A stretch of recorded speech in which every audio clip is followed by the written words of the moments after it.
আজ আর একটা নতুন জায়গার কথা বলবো। আগের ভিডিওতে আমরা দেখিয়েছিলাম আমরা কি করে গোপালপুর পৌঁছলাম এবং গোপালপুর সি বিচ ঘুরে দেখলাম। আজ সেখান থেকে আর একটা নতুন জায়গায় যাব, উড়িষ্যার একটা অফবিট ডেস্টিনেশনে।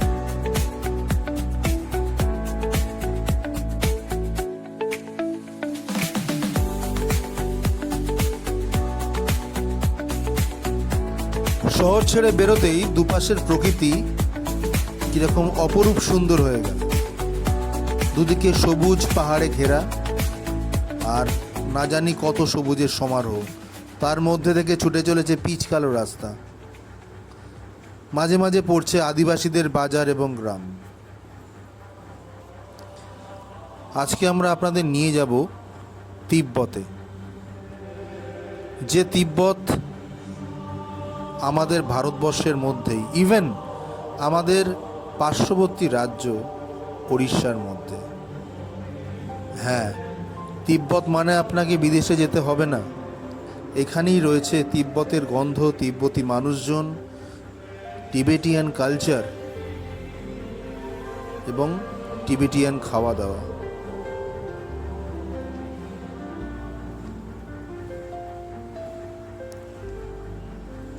এই মিনি তিব্বতে যাওয়ার পথে প্রথমেই আমাদের রাস্তায় পড়ল তত্তাপানি ডিয়ার পার্ক। গভীর অরণ্যে ঘেরা আর পাহাড়ে ঘেরা রাস্তার এক পাশে পড়ল ডিয়ার পার্ক। এখানে একসময় অনেক জীবজন্তু থাকলেও বর্তমানে এখানে কিছু পাখি, হরিণ এবং কুমির পালন করা হয়। যদিও আমরা কুমির দেখতে পাইনি, তবে আপনি চাইলে যাওয়ার পথে অবশ্যই দেখে নিতে পারেন এই ডিয়ার পার্কটি। সুন্দর করে সাজানো গোছানো। এটি উড়িষ্যা সরকারের বন দপ্তরের অন্তর্গত।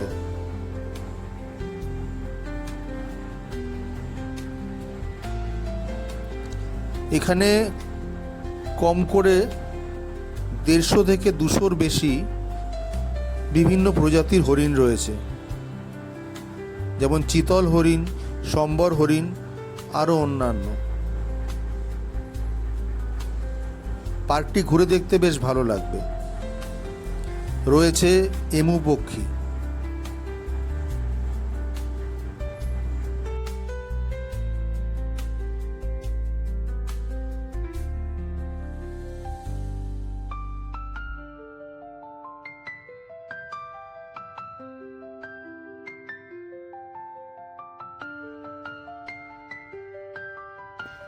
আমরা চন্দ্রগিরি পাহাড়ের দিকে যাওয়ার পথে পেলাম হচ্ছে তত্তাপানি ডিয়ার পার্ক। দেখাও ডিয়ারগুলো, হরিণগুলোকে দেখাও। চলো, আরো কিছু দেখারও বাকি আছে, যেতে যেতে দেখো।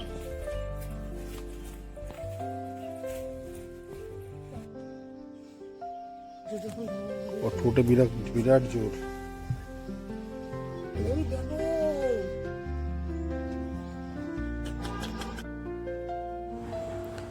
ডিয়ার পার্ক দেখে আমরা এগিয়ে চললাম আবারও অপরূপ সুন্দর রাস্তার মধ্যে দিয়ে তত্তাপানি হট স্প্রিংয়ের দিকে। এখানে রয়েছে মায়ের মন্দির এবং এই মন্দির লাগোয়া একটি উষ্ণ প্রস্রবণ।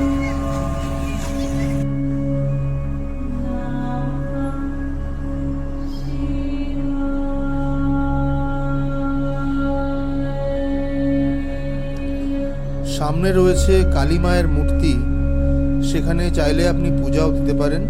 এবং মন্দিরের ঠিক পেছনেই রয়েছে উষ্ণ প্রস্রবণটি, যেখানে একদম ন্যাচারালভাবে সালফার মিশ্রিত জলের একটা গরম ধারা ভেতর থেকে বেরিয়ে আসছে।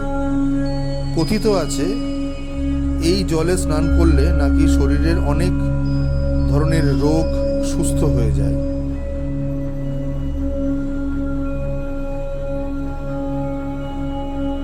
আমি আগেও এখানে এসেছি। এখানে আগে নামতে দেওয়া হতো, বর্তমানে জায়গাটি ঘিরে ফেলা হয়েছে এবং সেখান থেকে পাইপলাইন দ্বারা জল করে বাইরে স্নানের জায়গা করা হয়েছে। জায়গাটি এখন রেনোভেশনের কাজ চলছে, হয়তো আগামীতে আরো ভালোভাবে জায়গাটি পর্যটকদের জন্য তৈরি করা হবে।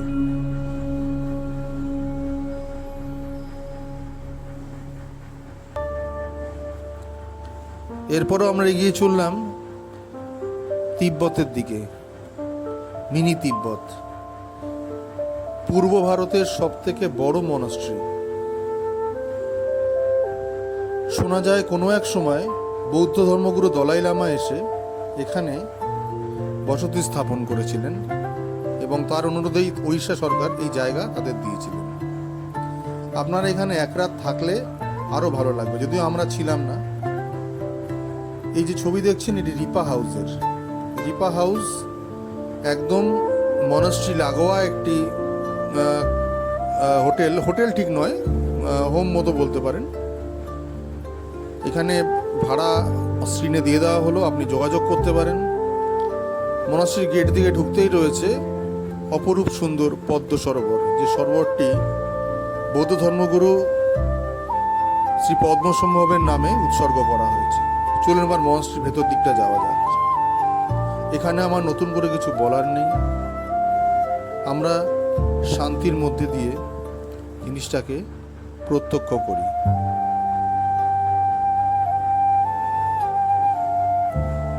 এখানে এসে আপনার মনে হতেই পারে আপনি উত্তর পূর্ব ভারতের বা উত্তরবঙ্গের কোনো এক পার্বত্য এলাকায় পৌঁছে গেছেন, বা মনে হতেই পারে আপনি সিকিমের কোনো মন্ট্রিতে ঘুরছেন। কিন্তু বিশ্বাস করুন, এই জায়গাটি উড়িষ্যার মধ্যে।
চলো।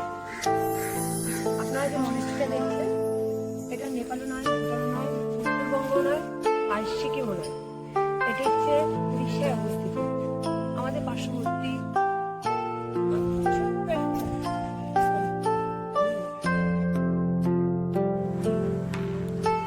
এখানকার পারিপার্শ্বিক প্রকৃতি এতটাই সুন্দর যে আপনার কখনোই মনে হবে না যে আপনি উড়িষ্যাতে অবস্থান করছেন। এই অঞ্চলটি উড়িষ্যার অন্তর্গত পূর্বঘাট পর্বতমালার একটি ভ্যালিতে অবস্থিত। সামনে রয়েছে তিবেটিয়ান গিফটের দোকান, আপনি চাইলে ঘর সাজানোর জন্য নিয়ে যেতে পারেন তিবেটিয়ান কালচারের কিছু জিনিসপত্র। রয়েছে একাধিক ক্যাফে যেখানে আপনি খাওয়া দাওয়া করতে পারেন। এরপর আমরা চলে আসলাম বৌদ্ধ স্তূপা দেখতে, যেটি মনাস্ট্রির একটু সামনেই। এখানে এসে আমরা এক অদ্ভুত শান্তির খোঁজ পাই। জায়গাটিতে মনে হয় অনেকখানি সময় একাকিত্বে কাটিয়ে দেওয়া যেতে পারে।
তিব্বতে এসে টিবেটিয়ান ডিশ ট্রাই করব না, খাবার খাবো না, সেটা তো হতে পারে না।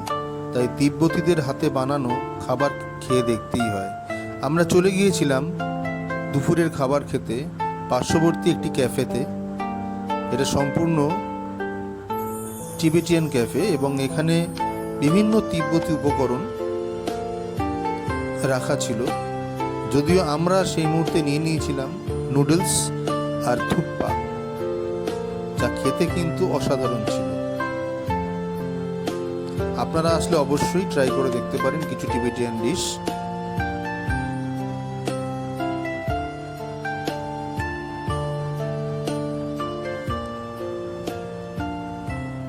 নুডলস আর থুপ্পা খেয়ে আমরা এবার এগিয়ে চললাম আমাদের আজকের দিনের শেষ গন্তব্য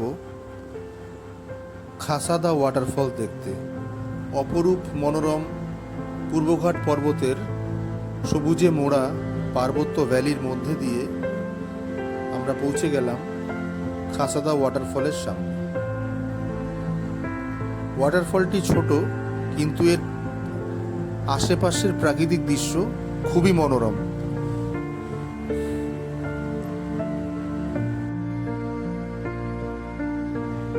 সাধারণত শীতকালে এখানে অনেক স্থানীয় মানুষরা পিকনিক করতে আসে। জায়গাটি সত্যিই খুব মনোরম ছিল। আমাদের বিকেলটা বেশ সুন্দর কেটেছিল। এখানে এসে আমরা অনেকখানি সময় কাটাই এবং তারপর ফেরত ব্রহ্মপুরের দিকে রওনা হই। এ সূত্রে আপনাদের বলে রাখি, আপনারা যদি এখানে আসেন তাহলে হাওড়া থেকে ব্রহ্মপুরগামী ট্রেনে উঠে ব্রহ্মপুর নেমে সরাসরিও আসতে পারেন এবং এখানে এক রাত থাকতে পারেন রিপা হাউসে।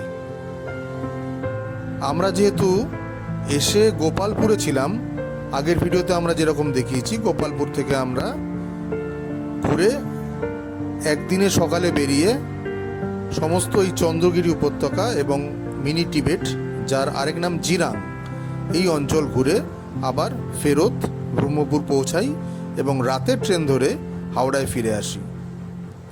আমাদের এই ভিডিওটি ভালো করে দেখলে আপনারা শুধু গোপালপুরই নয়, ব্রহ্মপুর এবং তৎসহ যে সমস্ত জায়গা ঘোরা যায়, যেমন দারিংবাড়ি, জিরাং এবং মহেন্দ্রগিরি, নিজেদের মতো করে ট্যুর প্ল্যান করে নিতে পারেন।